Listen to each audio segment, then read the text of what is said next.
I still remember the shock of reading those words on my phone. Viv, we're on vacation in Costa Rica. Will $100 be enough for you until we get back? Cal. My fingers trembled as I stared at the screen, the living room suddenly spinning around me. The joint savings account empty. The credit cards maxed out or canceled. My husband Calloway and my mother-in-law Ophelia had vanished to Central America with over $78,000 of our family money, leaving me alone with our 2 young children and nothing but the groceries in our pantry. "Mommy, when is Daddy coming home?" Lyra asked, her 7-year-old eyes wide with innocent confusion as she clutched her stuffed rabbit. My 5-year-old son, Elliot, sat on the carpet beside her, building a tower of blocks that kept collapsing, much like my world was doing at that very moment. "Daddy is on a trip with Grandma Ophelia," I managed to say, my voice steadier than I felt. "He'll be back next week." I didn't tell them that their father had emptied our accounts before disappearing. I didn't tell them that the mortgage payment was due in 3 days, or that the electricity bill's final notice glared at me from the kitchen counter. $100 to feed and care for 2 children for a week. $100 after 11 years of marriage, after I'd supported him through law school, after I'd given up my own career to raise our family. $100 and a text message. I should have seen this coming. There had been signs, so many signs that I'd willfully ignored. The hushed phone calls that abruptly ended when I entered the room. The increasing control Calloway exerted over our finances despite my business degree. The way his mother's opinions always trumped mine, even in matters concerning our own children. The gradual isolation from my friends and family until my world had shrunk to the boundaries of our Tudor-style house in Mapleton Heights. But somehow, the magnitude of their betrayal still blindsided me completely. That first night was the hardest. After putting the children to bed with reassuring smiles that felt like they might crack my face, I sat alone at our kitchen table, staring at our wedding photo. Calloway's confident smile, my trusting eyes, Ophelia standing just behind us, her hand possessively on her son's shoulder. Even then, she'd been marking her territory, hadn't she? I'd just been too love-blind to recognize the warning. By morning, my shock had hardened into something else entirely, something with edges sharp enough to cut through the fog of disbelief. I made breakfast for the children as if nothing was wrong, frozen waffles with the last of our maple syrup, carefully rationing what remained in our pantry as I mentally calculated how to stretch $100 across 7 days. When Lyra and Elliot were settled in front of their cartoons, I began my reconnaissance. Our home office, once a shared space, had gradually become Calloway's exclusive domain over the past 18 months. Client confidentiality, he'd explained when he'd installed a lock on the door, though his corporate tax practice hardly seemed to warrant such secrecy. Now I understood why. The spare key I'd hidden years ago still worked, and what I found inside made my blood run cold. Bank statements, vacation brochures, a second phone I'd never seen before, and a folder labeled offshore accounts that confirmed what I was beginning to suspect. This vacation had been planned for months, possibly years, and it wasn't just a vacation. It was an escape. I found evidence of money being siphoned from our joint accounts into ones I had no access to. Property purchases in Costa Rica under Ophelia's name, email correspondence between Calloway and foreign banks. This wasn't impulsive. It was calculated, and my husband's mother hadn't just gone along with it. From what I could piece together from the emails, the entire scheme had been her idea. "Vivi, darling," she'd said at our wedding, her diamond bracelet catching the light as she gripped my arm too tightly, "just remember that a mother's bond with her son transcends even marriage." I'd laughed it off then, calling her old-fashioned. Now her words echoed in my head with sinister clarity. My fury gave me focus. I didn't have the luxury of collapsing into grief or paralysis, not with Lyra and Elliot depending on me. Instead, I channeled every ounce of that cold rage into survival mode. First priority, ensuring my children had what they needed until I could figure out a more permanent solution. My wedding ring, a 2-carat diamond that had belonged to Calloway's grandmother, would fetch enough to keep us afloat for a few weeks at least. I'd never particularly liked it anyway. Ophelia had insisted Calloway propose with it rather than choosing something that suited my taste. Now I saw it for what it was, another way she'd marked me as her son's property, not his partner. The local pawn shop offered me $3,500, far less than its value, but enough to breathe for now. I deposited most of it into a new account at a different bank, one Calloway had no relationship with. Then I called Valencia Espinosa, the one friend I'd managed to maintain despite my husband's increasing isolation tactics. He did what? Valencia's voice rose with each word. I could picture her pacing her sunlit kitchen, dark curls bouncing with indignation, and left you with just, "Vivi, I'm coming over. Right now." I tried to protest, pride still battling with necessity, but within 40 minutes, Valencia was at my door with groceries, a bottle of wine, and the name of her divorce attorney. "I'm not saying you have to use it," she said, sliding the business card across my counter, "but you should be prepared for all possibilities." Looking at the name, Thaddeus Ainsley, Family Law, made everything suddenly terribly real. This wasn't just a temporary crisis. This was the end of my marriage, orchestrated by the two people I'd trusted most in the world. That night, after Valencia left and the children were asleep, I allowed myself 1 hour of tears. 1 hour to mourn the life I'd thought I had, the partnership I'd believed in, despite mounting evidence to the contrary. Then I dried my eyes, opened my laptop, and began to plan. If Calloway thought I'd still be here waiting, broken and grateful, when he returned from Costa Rica, he was about to discover just how deeply he'd misjudged the woman he married. The next morning, I called Mr. Ainsley's office and scheduled an appointment for that afternoon. Valencia offered to watch the children, her eyes fierce with protective loyalty. "Mrs. Meridian," Thaddeus Ainsley greeted me, rising from behind an imposing mahogany desk. He was younger than I'd expected, with serious eyes behind stylish glasses. "Please, have a seat and tell me what brings you here today." I laid out the facts as clinically as I could, the disappearance, the emptied accounts, the evidence I'd found. With each detail, his expression grew more grave. "What you're describing is financial abandonment and abuse," he said when I finished, "and frankly, it's one of the more egregious cases I've encountered. The good news is that courts take a very dim view of spouses who empty joint accounts and abandon their families. The bad news?"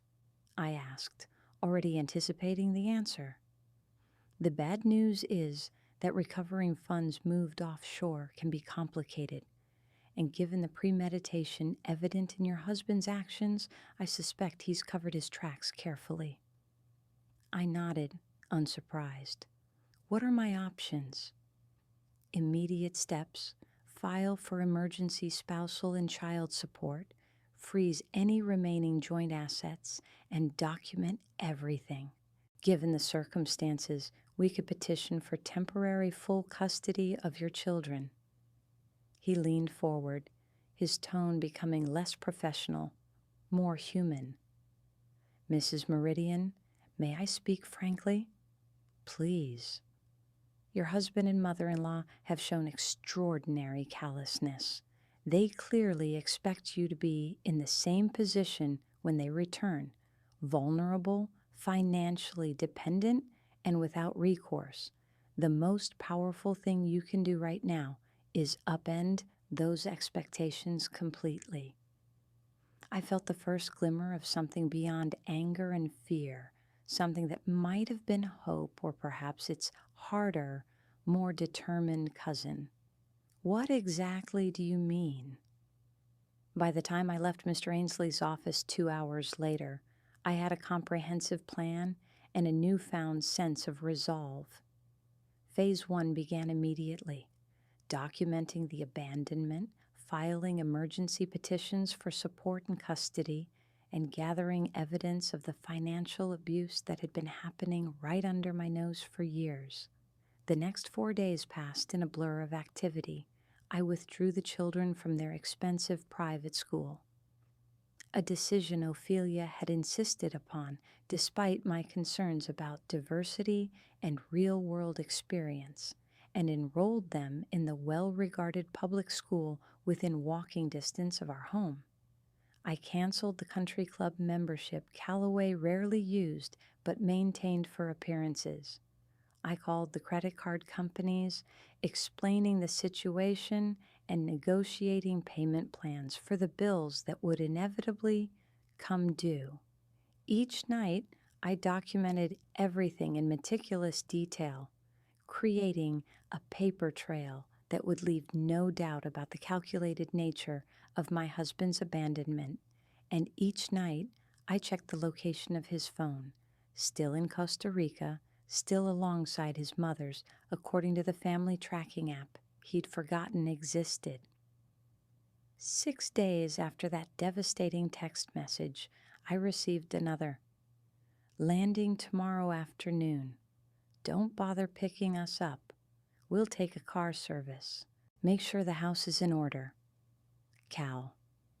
No apology, no explanation, just more commands, more expectations of compliance. That's when I decided to implement the final phase of my plan, the part that Mr. Ainsley had called unorthodox but entirely legal. With Valencia's help, I spent that last day in frantic preparation, finishing just as dusk settled over our neighborhood. Are you absolutely sure about this? Valencia asked, helping me hang the last item on the front door. It's not too late to change your mind. I stepped back, surveying our work with grim satisfaction.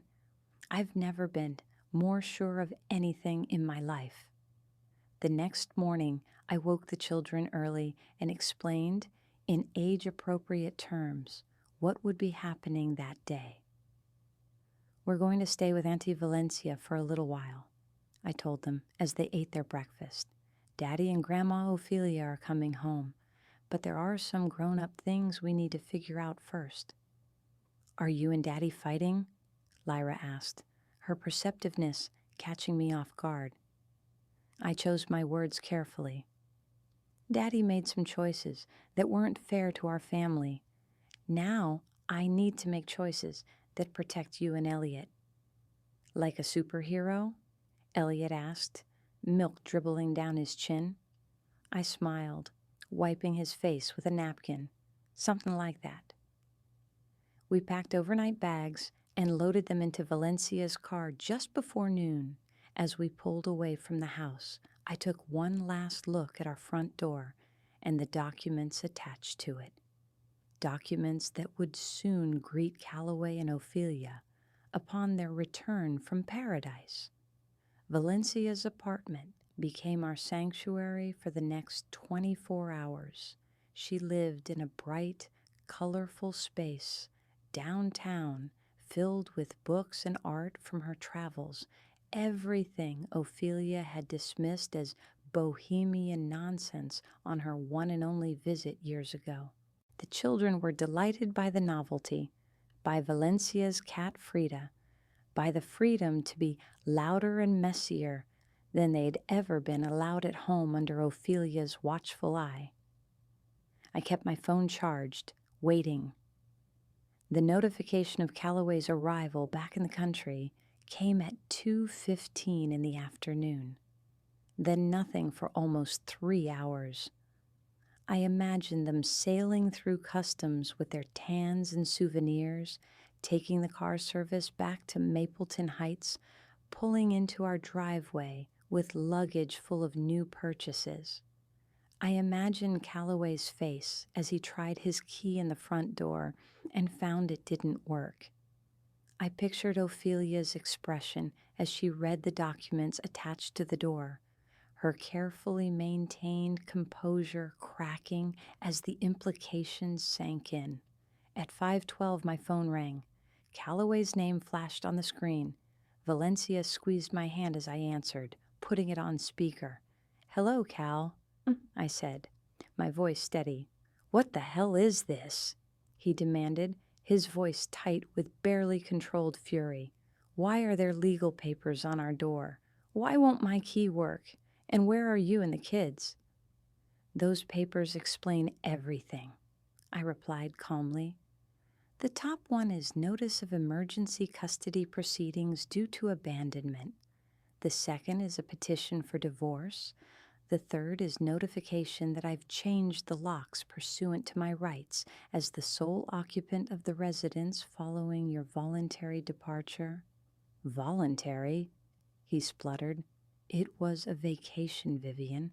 A week in Costa Rica. You're acting like I abandoned the family. Will $100 be enough for you?" "Those were your exact words, Cal. After emptying our accounts of $78,000, after maxing out or canceling our credit cards, after planning this for months with your mother." His moment of silence confirmed everything. "You went through my office," he finally said, his tone accusatory rather than remorseful. "Yes, I did. And I found everything, the offshore accounts, the property purchases, the second phone. Would you like to explain any of that before we meet in court?" Another pause. I could hear Ophelia's voice in the background, though I couldn't make out her words. "Put my mother on the phone," Calloway demanded. "No," I said simply. "I'm done taking orders from either of you. If you need to reach me, you can do so through my attorney. His information is included in the divorce petition." "This is ridiculous," he hissed. "You can't lock me out of my own house. I paid for it.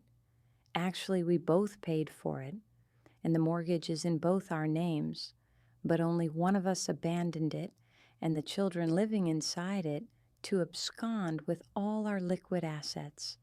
I think you'll find the courts look rather unfavorably on that kind of behavior." I could hear Ophelia getting louder in the background, clearly demanding the phone.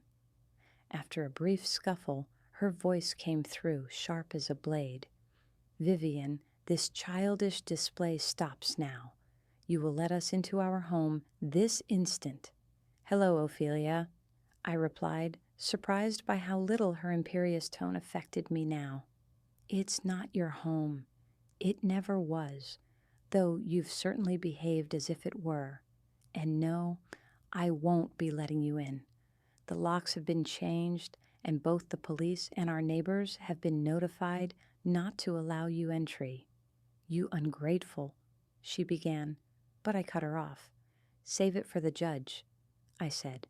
"I'm particularly interested to hear how you explain the $52,000 transferred from our joint accounts to the one in your name in Costa Rica, the one you opened 9 months ago and have been steadily filling ever since." Her sharp intake of breath was deeply satisfying. You have no proof of that.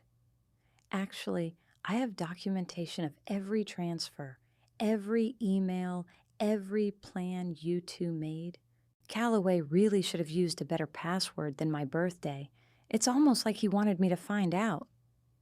Before she could respond, I heard Calloway take the phone back. "Where are the kids?"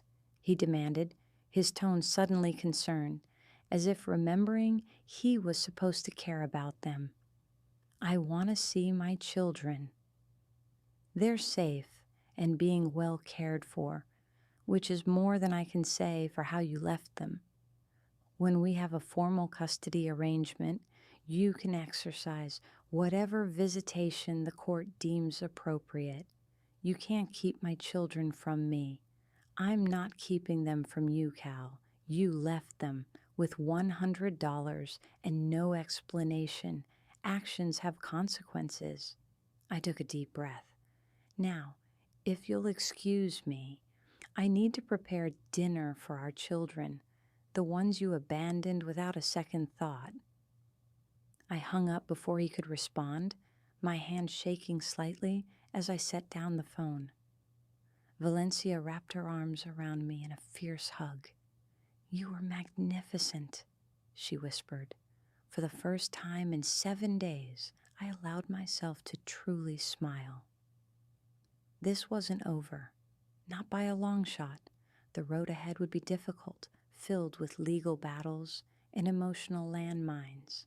Calloway and Ophelia wouldn't surrender their control easily, but in that moment, I knew with absolute certainty that I'd made the right choice. That night, as I tucked Lyra and Elliot into their makeshift beds on Valencia's pull-out couch, my daughter looked up at me with solemn eyes. "Are we ever going back to our house?" she asked. "Yes, sweetheart," I promised, "sooner than you think, and when we do, things will be different. Better." "Without Daddy and Grandma?" I smoothed her hair back from her forehead. "That's something we'll have to figure out as we go. But no matter what happens, you and Elliot will always be my priority. Always." As they drifted off to sleep, I sat in Valencia's kitchen, staring at my phone. There were 12 missed calls now, 7 from Calloway, 5 from Ophelia. I ignored them all, focusing instead on the email that had just arrived from Mr. Ainsley, confirming our court date for the emergency custody hearing. 8:30 a.m. the day after tomorrow. The wheels were in motion. There would be no going back to the woman I had been, the one who smiled and nodded and deferred, the one who had gradually surrendered control of her life to people who never had her best interests at heart. That woman was gone, replaced by someone stronger, someone who would fight with everything she had for herself and her children. Calloway and Ophelia had flown to Costa Rica with my money and my trust, leaving me with almost nothing. But when they returned, they found I had reclaimed the most important thing of all, my power. And that was something they would never be able to take from me again, no matter how hard they tried. The hearing was scheduled for Thursday morning, which gave me precisely 1 day to prepare. Mr. Ainsley had assured me that the evidence we had gathered was compelling, but family court was unpredictable, especially in cases where financial resources were so unequally distributed. While I had documentation of the abandoned accounts in Calloway's text messages, he would undoubtedly have Ophelia's considerable wealth and connections backing him. "We need to be prepared for them to paint you as unstable," Mr. Ainsley warned during our pre-hearing meeting on Wednesday. "It's a common tactic in cases like these. They'll likely claim you overreacted to a simple vacation, that changing the locks was an emotional response rather than a reasoned decision." "But the emptied accounts," I began. They'll have an explanation, he interrupted gently. It might not be a good one, but they'll have one. Ophelia might claim she was safeguarding the money because she was concerned about your mental state. Calloway might say he intended to surprise you with a property in Costa Rica. We need to be ready for anything. I nodded, trying to ignore the knot of anxiety forming in my stomach. The thought of facing Calloway and Ophelia across a courtroom suddenly made everything terribly real. For 7 days, I had been operating on adrenaline and righteous anger. Now, faced with the actual confrontation, doubts began to creep in. What if they convince the judge? What if I lose custody? My greatest fear slipped out before I could stop it. Mr. Ainsley's expression softened. Mrs. Meridian, I want you to listen carefully. You have done nothing wrong. You were abandoned with 2 young children and virtually no resources. You didn't flee with the children. You ensured they were safe and cared for while taking legal steps to protect their interests. Any reasonable judge will see that. His confidence steadied me. You're right. I know you're right. Just tell the truth, he advised. Your story is compelling precisely because it's true. Let them twist themselves into knots trying to explain their actions. The more they try to justify the unjustifiable, the worse they'll look. I left his office with renewed determination, picking up the children from Valencia's sister, who had volunteered to watch them during my meeting. We spent the evening at Valencia's apartment, trying to maintain a sense of normalcy despite the looming hearing. I read them extra bedtime stories, savoring the weight of Elliot against my side and the way Lyra twirled her hair around her finger when she was getting sleepy. Small, precious details I'd nearly taken for granted before this crisis had forced me to recognize how easily everything could be lost. After they fell asleep, I laid out my clothes for the hearing, a conservative navy dress and blazer that projected both professionalism and maternal stability. Nothing flashy that might support accusations of frivolous spending, nothing too severe that might make me appear cold. The balance felt absurd, having to curate my appearance to counter accusations that hadn't even been made yet, but necessary. Sleep eluded me that night. I tossed and turned on Valencia's spare air mattress, my mind cycling through worst-case scenarios. By the time my alarm went off at 6 a.m., I'd managed only a few fragmented hours of rest, but the adrenaline surging through my system made fatigue irrelevant. Valencia arrived to stay with the children, hugging me tightly before I left.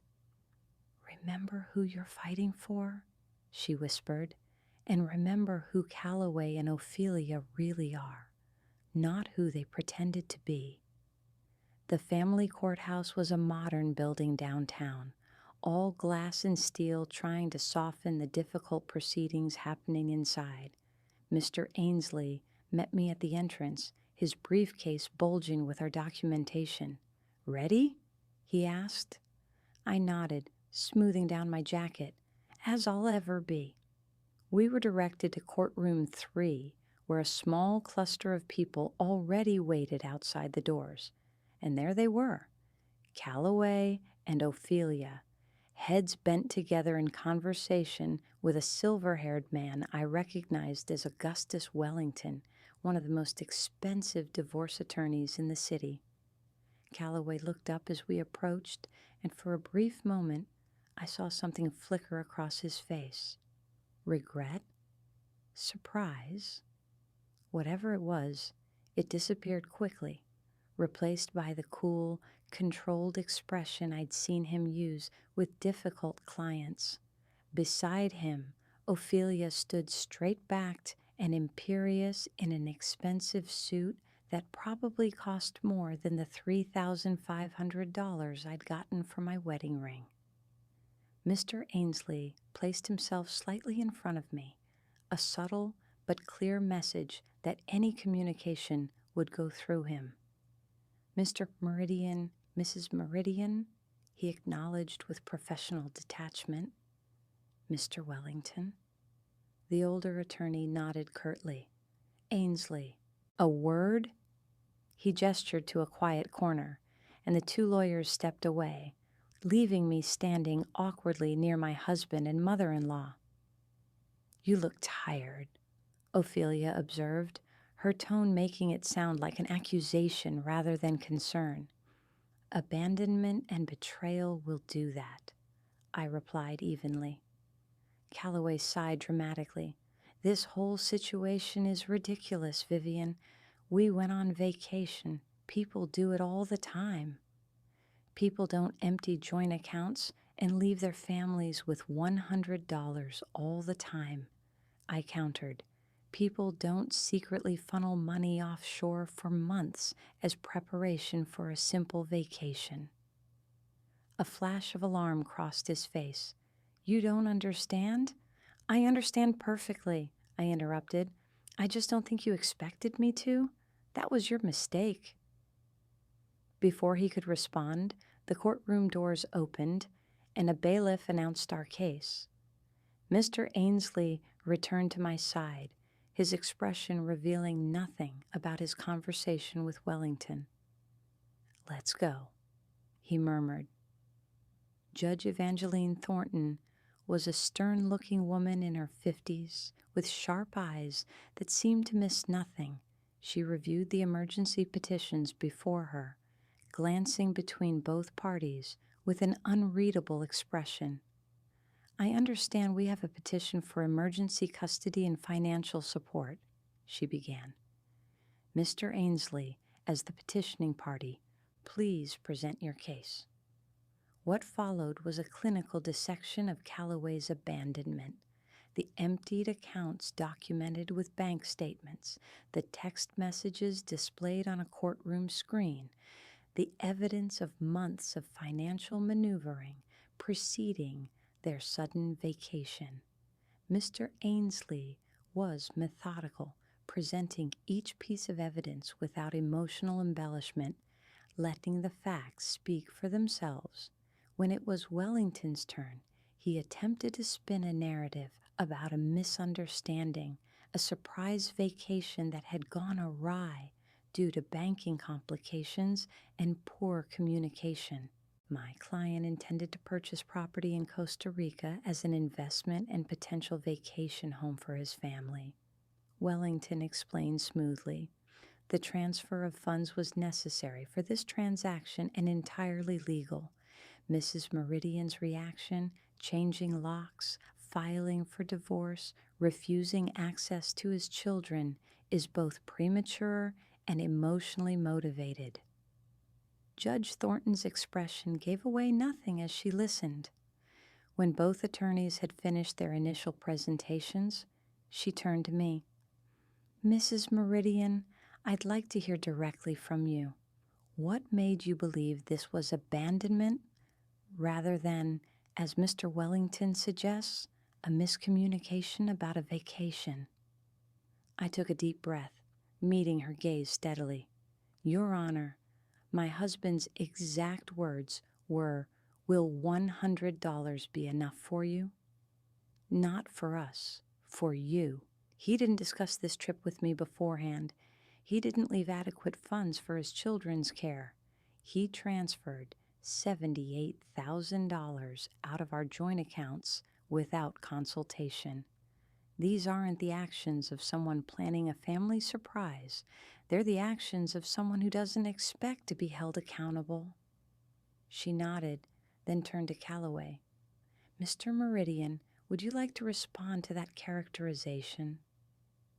Calloway straightened his tie, assuming the confident posture I'd seen him use in business negotiations. Your Honor, I admit the communication was poor. In my excitement about the investment opportunity, I failed to adequately explain the situation to my wife. The $100 was meant as spending money for incidentals, not their sole support. I assumed Vivian would use our credit cards for any significant expenses. The credit cards that were either maxed out or canceled before you left? Judge Thornton asked, glancing down at the evidence before her. A flicker of discomfort crossed Calloway's face. There were some financial restructuring activities in preparation for the property purchase. It appears there was an oversight in ensuring adequate funds remained accessible. An oversight, the judge repeated flatly. And the separate bank accounts established in Costa Rica 9 months ago? Was that also an oversight? Wellington jumped in. Your Honor, many international property purchases require local bank accounts. My client was simply preparing for a potential investment opportunity. Without informing his wife, who is a joint owner of the funds used? As I mentioned, there were communication failures that my client deeply regrets. Judge Thornton's gaze sharpened. Mrs. Meridian, were you aware of these investment plans before your husband's departure? No, Your Honor, I answered truthfully. The first I heard of any property in Costa Rica was today in this courtroom. She nodded, making a note before continuing. Mr. Meridian, why did you not respond to your wife's attempts to contact you during your absence? Calloway shifted uncomfortably. Cell service was unreliable at our resort, and frankly, I was upset about some work matters and wanted a complete break. So upset that you couldn't assure your wife and children that they would be provided for during your absence? He had no good answer for that, and we all knew it. After a few more pointed questions that left Calloway increasingly flustered and Ophelia visibly seething, Judge Thornton called for a brief recess to review all the evidence. In the hallway outside, Mr. Ainsley looked cautiously optimistic. She's not buying their story, he murmured. The miscommunication defense falls apart under the weight of the documented premeditation. Wellington approached us, his expression suggesting he'd come to a similar conclusion. My clients would like to propose a temporary arrangement, he began without preamble. Mr. Meridian will restore $40,000 to a joint account immediately, with the remainder to follow upon resolution of the property transaction. He'll move into a hotel while Mrs. Meridian and the children return to the family home, and he'll exercise standard visitation until a more permanent arrangement can be negotiated. Mr. Ainsley raised an eyebrow at me, silently asking if I wanted to consider the offer. And Ophelia? I asked, fully aware that any arrangement that didn't address my mother-in-law's involvement would be fundamentally flawed. Wellington's smile was tight. Mrs. Meridian Sr. will return to her own residence, of course. That's not good enough, I said firmly. I need guarantees that she won't continue to interfere with our finances or have unsupervised access to the children until we understand the full extent of their plan. That's outrageous, Ophelia interjected, having approached close enough to overhear. I'm their grandmother. You're also the woman who helped orchestrate their abandonment, I replied, meeting her gaze without flinching. Actions have consequences, Ophelia, even for you. Before she could respond, the bailiff called us back into the courtroom. Judge Thornton didn't waste time once we were seated. Having reviewed the evidence presented, I find sufficient cause for concern regarding the welfare of the minor children and the financial stability of their household, she began. Therefore, I am granting the emergency petition for temporary custody to Mrs. Meridian with supervised visitation for Mr. Meridian twice weekly until a full custody hearing can be scheduled. I exhaled slowly, relief washing through me as she continued.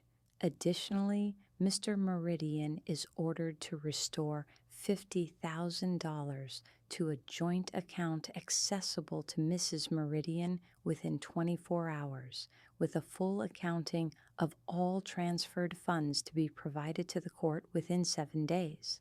A restraining order is granted, preventing either Mr. Meridian or Mrs. Meridian Sr.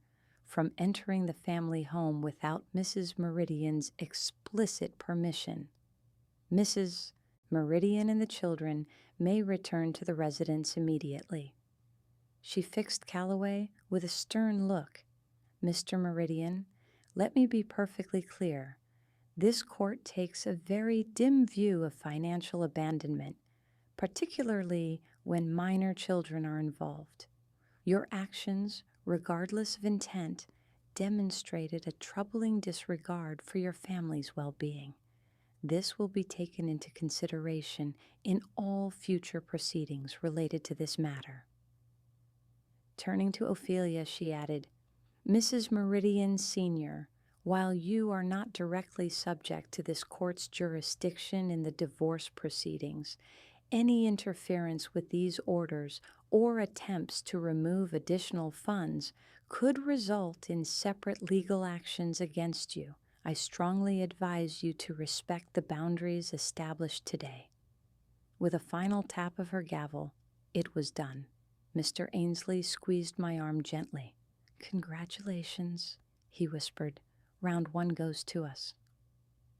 Across the aisle, Calloway looked stunned, as if he genuinely hadn't considered this outcome possible.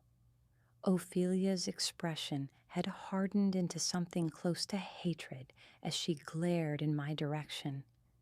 Neither approached us as we left the courtroom, though I could feel their eyes boring into my back with each step. Outside, in the bright morning sunshine, I finally allowed myself to fully breathe. What happens now? I asked Mr. Ainsley. Now we wait for them to comply with the judge's orders, he explained. If they don't transfer the money within 24 hours, we file for contempt. Meanwhile, you and the children can return home. I suggest having the locks changed again, just to be safe, and installing security cameras, if possible. I nodded, already planning. And the divorce? That will take longer. Given what we've seen today, I expect they'll fight it every step of the way. But Judge Thornton's ruling gives us a strong foundation. She saw through their story immediately. As I thanked him and we parted ways, I felt lighter than I had in days. The battle was far from over, but for the first time since receiving that text message, I felt like victory was possible, even probable. When I arrived at Valencia's apartment, the children ran to me immediately. "Did you see Daddy?" Lyra asked, her expression uncertain. "I did," I confirmed, kneeling to their level, "and I have some news. We're going back to our house today." Their faces lit up. "With Daddy?" Elliot asked hopefully. I shook my head gently. "No, sweetheart. Daddy's going to be staying somewhere else for a while, but you'll still see him." "What about our things at Auntie Valencia's?" Lyra asked, practical as always. "We'll pack them up right now," I promised, "and then we're going home." 3 hours later, we walked through the front door of our house. My house now, at least temporarily. Everything looked exactly as we had left it 8 days ago, and yet nothing felt the same.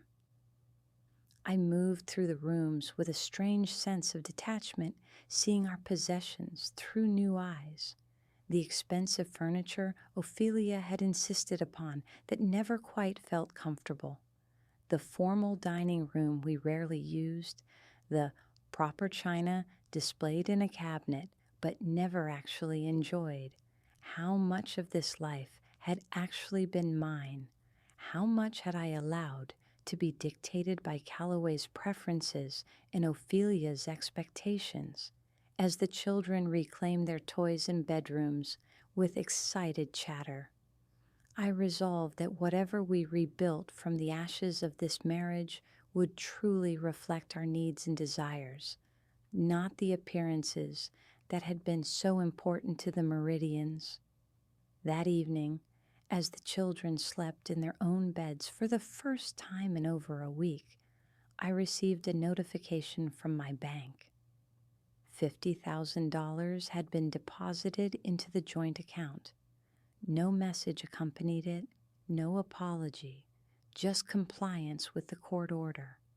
It was only a fraction of what had been taken, but it was enough to ensure stability while we navigated the divorce.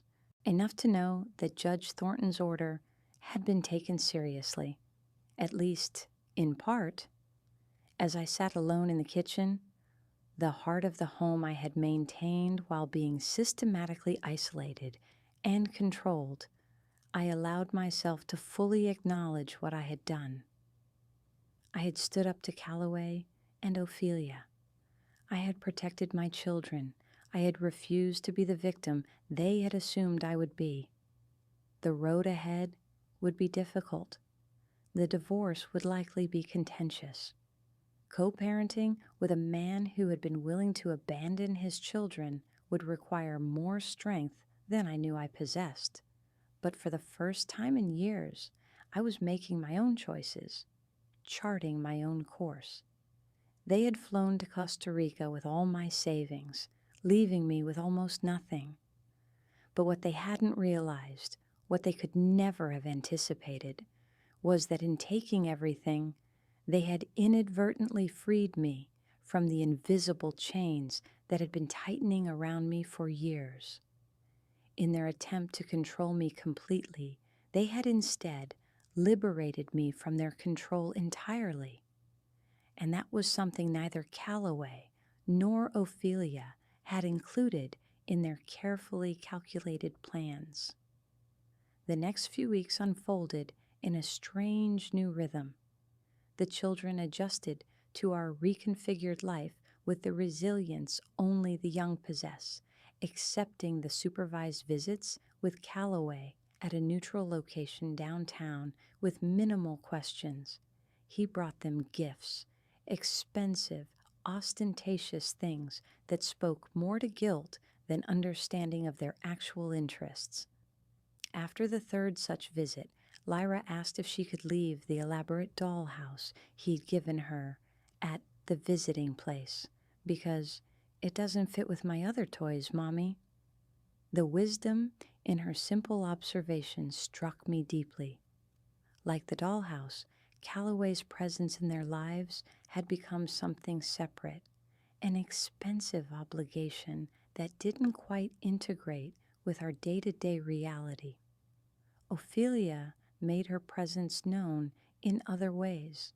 Though the restraining order prevented her from coming to the house, she managed to exert influence through intermediaries, mutual acquaintances who happened to mention how devastated she was by the misunderstanding how Calloway was suffering in his hotel room, how this unnecessary drama was affecting their standing in the community. I let these messages wash over me without response. The community they were so concerned about had never truly been mine anyway. The country club set who valued appearances above authenticity, who measured worth in acquisitions rather than character. Instead, I focused on rebuilding our life on more solid foundations. With the restored funds, I settled the immediate bills and established a budget that would sustain us through the divorce proceedings. I enrolled in a financial literacy course at the community college, determined never again to be vulnerable through financial ignorance. I reconnected with friends Calloway had subtly edged out of our lives, finding support in places I'd been convinced had forgotten me. And slowly, almost imperceptibly at first, I began to rediscover the woman I had been before, the business graduate with ambitious plans, the friend who loved hosting dinner parties with mismatched plates and abundant laughter, the mother who preferred messy finger painting sessions to the structured enrichment activities Ophelia had insisted upon. 4 weeks after the emergency hearing, Mr. Ainsley called with an unexpected development. Mr. Meridian has requested mediation, he informed me. He's proposing an accelerated divorce settlement outside of court. The shift in strategy took me by surprise. Why? My guess? The court-ordered financial disclosure is revealing more than he wants made public. The judge required a full accounting of all transferred funds.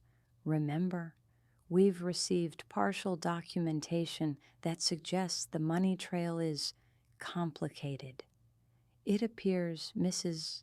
Meridian Sr. has been involved in your finances far more extensively than even we suspected. A cold feeling settled in my stomach. What do you mean? There are transfers dating back almost 3 years, Vivian. Small amounts at first, growing larger over time, all to accounts you weren't aware of, all requiring your husband's authorization but initiated from his mother's IP address. The betrayal cut deeper than I'd imagined possible, even after everything that had happened. 3 years? That's when... When what? Mr. Ainsley prompted gently. When I stopped working to stay home with the children, I finished quietly, when I became completely financially dependent on Calloway. The timing wasn't coincidental. Nothing about Ophelia's machinations ever was. She had seen my resignation from my marketing position as an opportunity, the moment when my financial independence ended and my vulnerability began, and she had exploited it systematically with Calloway's willing participation. What do you recommend? I asked, pushing aside the fresh wave of hurt to focus on the practical. Hear them out, he advised. Mediation gives us an opportunity to resolve this more quickly and with less public exposure. But we'll need to be very careful about the terms. Given what we're seeing in these financials, I believe we can push for a more favorable settlement than we initially anticipated. The mediation was scheduled for the following week at a neutral location downtown, an upscale conference facility that spoke to Wellington's preference for appearances. I dressed carefully in a simple but elegant navy suit, my grandmother's pearl earrings providing both comfort and a reminder of the strong women in my own lineage. Calloway arrived with Wellington, but without Ophelia, a tactical decision, I was sure, to present himself as independent from his mother's influence. He looked tired, the confident sharpness I associated with him somewhat dulled. He nodded stiffly in my direction, but didn't attempt conversation before the mediator arrived. Dr. Imani Jefferson was a formidable woman with decades of experience in high-conflict divorces. She established the ground rules quickly and firmly, making it clear that this was a negotiation toward resolution, not an opportunity to relitigate grievances. Mr. Meridian has indicated a desire to reach an expedited settlement, she began once we were all seated. Mr. Wellington, would you like to outline the proposal? Wellington cleared his throat. My client is prepared to offer a very generous package that would provide for Mrs. Meridian and the children while allowing both parties to move forward with minimal further conflict. He proposes full ownership of the family home, monthly support above standard guidelines, and a one-time settlement payment of $200,000. And in exchange? Mr. Ainsley asked, his tone neutral despite the inadequacy of the offer. In exchange, Mrs. Meridian would agree to joint legal custody with a physical custody arrangement of 4 days with her, 3 days with Mr. Meridian. She would also sign confidentiality agreements regarding the family finances and agree to dismiss any claims of financial misconduct. I kept my expression carefully blank, but internally I was stunned by the audacity. They wanted me to sign away any right to investigate what was clearly years of financial manipulation in exchange for what amounted to a fraction of what had likely been diverted. And Mrs. Meridian Sr.'s role in this arrangement? Mr. Ainsley inquired. Wellington's smile was thin. Mrs. Meridian Sr. is not a party to these proceedings. Her financial arrangements with her son are separate matters. Are they? Mr. Ainsley countered, because our preliminary review suggests otherwise. The court-ordered financial disclosure reveals a pattern of transfers initiated from Mrs. Meridian Sr.'s devices to accounts she helped establish, accounts that divert marital assets. Those allegations are speculative and potentially defamatory, Wellington responded sharply. Mrs. Meridian Sr. provided occasional financial advice to her son, as any parent might. Dr. Jefferson intervened before the exchange could escalate. Let's focus on the specific terms being proposed. Mrs. Meridian, do you have any initial response to the offer? I glanced at Mr. Ainsley, who gave a subtle nod indicating I should speak freely. I find the financial terms inadequate given the scale of what's been hidden, I stated calmly. More importantly, I have serious concerns about the proposed custody arrangement, particularly regarding my children's time with their grandmother. Calloway spoke for the first time, his voice tight. They're my children too, Vivian, and my mother loves them. Your mother helped you abandon them, I replied evenly. Love doesn't do that. It wasn't abandonment, he insisted, color rising in his face. We've been over this. It was a poorly executed investment opportunity. An investment opportunity that required emptying our accounts without warning? That needed me to be left with $100 for our children's care? I shook my head. Call it whatever you want, Calloway. Your action spoke clearly enough. Dr. Jefferson redirected us skillfully. Let's table the characterizations and focus on the future. Mrs. Meridian, what would you consider a fair settlement? After consulting briefly with Mr. Ainsley, I outlined our counterproposal. Full custody, with liberal but initially supervised visitation for Calloway. No unsupervised contact between the children and Ophelia for 6 months. Complete financial transparency, including all offshore accounts, and a settlement based on an accurate accounting of marital assets, not an arbitrary number designed to buy silence. Wellington's expression darkened. These terms are punitive rather than restorative. My client wants to maintain his relationship with his children without unnecessary restrictions. Your client forfeited the right to dictate terms when he chose to leave the country with all our liquid assets, I responded, surprising myself with my steadiness. I'm not being punitive. I'm being protective. There's a difference. The negotiation continued for 3 grueling hours, with proposals and counterproposals flying back and forth. Throughout it all, I maintained my resolve on the non-negotiable elements, the children's safety, and a full accounting of our finances. By late afternoon, we had reached an impasse. Wellington requested a private conference with Calloway, and they left the room for nearly 20 minutes. When they returned, something had shifted. Calloway looked defeated, and Wellington's usual polish had acquired a slight edge of resignation. "My client is prepared to accept modified terms," Wellington announced. "Primary physical custody to Mrs. Meridian, with standard visitation for Mr. Meridian after an initial 30-day supervised period. Full financial disclosure, including all accounts regardless of location or nominal ownership. A settlement amount to be determined following this disclosure. Mrs. Meridian Sr. will agree in writing to respect boundaries regarding financial matters and visitation." It wasn't everything we'd asked for, but it addressed the core concerns. I looked to Mr. Ainsley, who gave an almost imperceptible nod. "We can work with that framework," he confirmed, "with specific provisions regarding enforcement and consequences for non-compliance." Dr. Jefferson nodded, making notes. "I'll prepare a memorandum of understanding reflecting these points.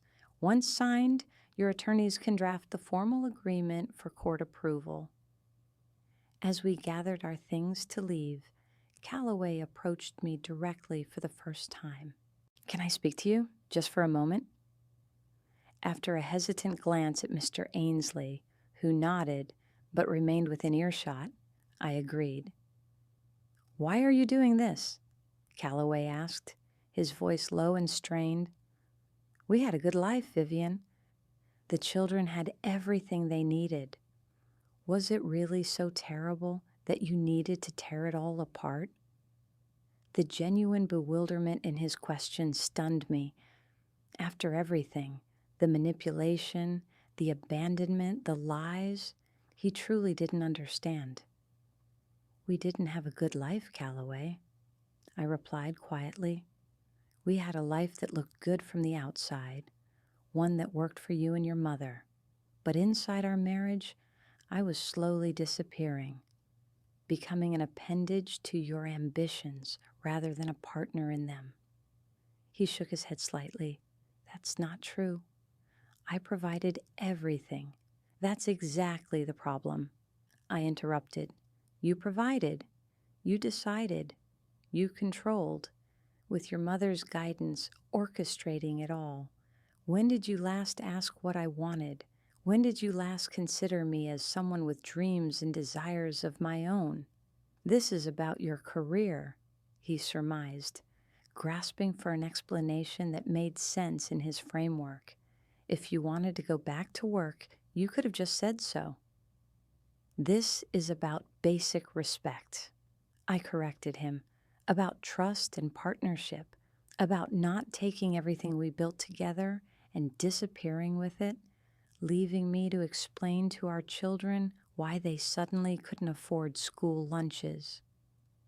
Something flickered across his face, the first genuine glimpse of remorse I'd seen. "The property in Costa Rica was supposed to be a surprise, a good investment for our future." "A future you didn't include me in planning," I pointed out. "A future your mother helped design without my knowledge or consent." At the mention of Ophelia, his expression hardened again. "Leave my mother out of this. She's always wanted what's best for me, for us. For you, certainly. For us, never." I gathered my purse, signaling the end of the conversation. "That's the fundamental problem, Calloway. In your mind, what benefits you automatically benefits everyone else, regardless of what we might want or need. That's not a marriage. That's a dictatorship." I walked away then, joining Mr. Ainsley by the door. As we left the conference room, he gave me an approving look. "You held your ground impressively in there." "I had good counsel," I acknowledged. "Yes," he agreed with a small smile, "but you also had something they didn't expect." "What's that?" "A clear understanding of your own worth. Many clients in your position, isolated, financially controlled for years, struggle to maintain boundaries, you never wavered on what mattered most. His observation stayed with me as I drove home, where Valencia was watching the children. I'd never thought of myself as particularly strong. In fact, I'd spent most of my marriage gradually yielding ground, small compromises that seemed reasonable in isolation but collectively amounted to a surrender of autonomy. How had I found this well of determination now when I'd been unable to access it before? The answer came as I watched Lyra and Elliot playing in our backyard that evening, their laughter carrying through the open windows. For them, I could be stronger than I'd ever been for myself alone. For them, I could refuse the easy path of capitulation and demand the harder road of justice. That night, I wrote in the journal I'd started keeping since Calloway's departure, a record of this transformation for myself and someday, perhaps for my children. Today I realized something important, I wrote. Strength isn't about never bending. It's about knowing which boundaries cannot be crossed without losing yourself entirely. For years, I bent until I nearly broke. Now I'm learning to stand straight again, and it feels like coming home to myself. The following weeks brought a flurry of legal activity, as the financial disclosure Calloway had been ordered to provide gradually revealed the full extent of what had been hidden. Mr. Ainsley called me into his office when the complete picture finally emerged, his expression grave. The total amount diverted over the past 3 years is just over $420,000, he informed me, sliding a folder across his desk. Most of it went to accounts in Costa Rica, but there are also transfers to the Cayman Islands and Singapore. The number was so large it felt almost abstract. How? I asked, struggling to comprehend the scale. Our lifestyle was comfortable, but not extravagant. Where did all that money come from?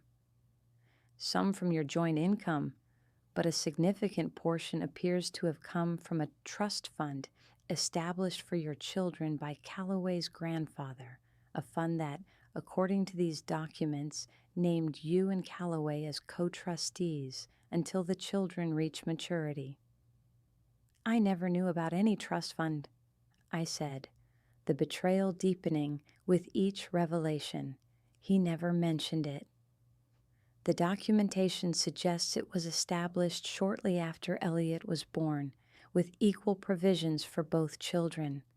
Approximately $200,000 of the diverted funds originated from this trust, with your signature apparently forged on the authorization documents. Forgery. The line Calloway had crossed went beyond deception into criminal territory. I sat in stunned silence as Mr. Ainsley continued. This significantly strengthens our position in the settlement negotiations. Misappropriation of trust funds is a serious matter, potentially with criminal implications. Given these findings, I believe we can push for a much more favorable resolution, one that secures your children's financial future and provides you with the resources you need to rebuild. What about Ophelia? I asked, still processing the magnitude of the deception. These documents confirm her involvement? He nodded grimly, extensively. Her digital fingerprints are all over the transactions, emails, account setups, even some direct transfers from her personal funds to the offshore accounts to help obscure the money trail. She was not a passive participant, she was an architect. I took a deep breath, trying to steady myself. What do we do now? We present these findings to Wellington and offer one final opportunity to settle before we're forced to escalate. Given what we now know, I believe they'll be motivated to resolve this quickly and quietly. He was right. Within 48 hours of receiving our documentation, Wellington requested an urgent meeting. This time, both Calloway and Ophelia attended, the latter's normally perfect composure visibly strained around the edges. The settlement they proposed was starkly different from their initial offer. Full financial restoration, including the misappropriated trust funds with interest, primary custody to me, with a gradual return to standard visitation for Calloway after a 90-day supervised period, and a binding legal agreement regarding Ophelia's limited role going forward. "And you're prepared to sign this today?"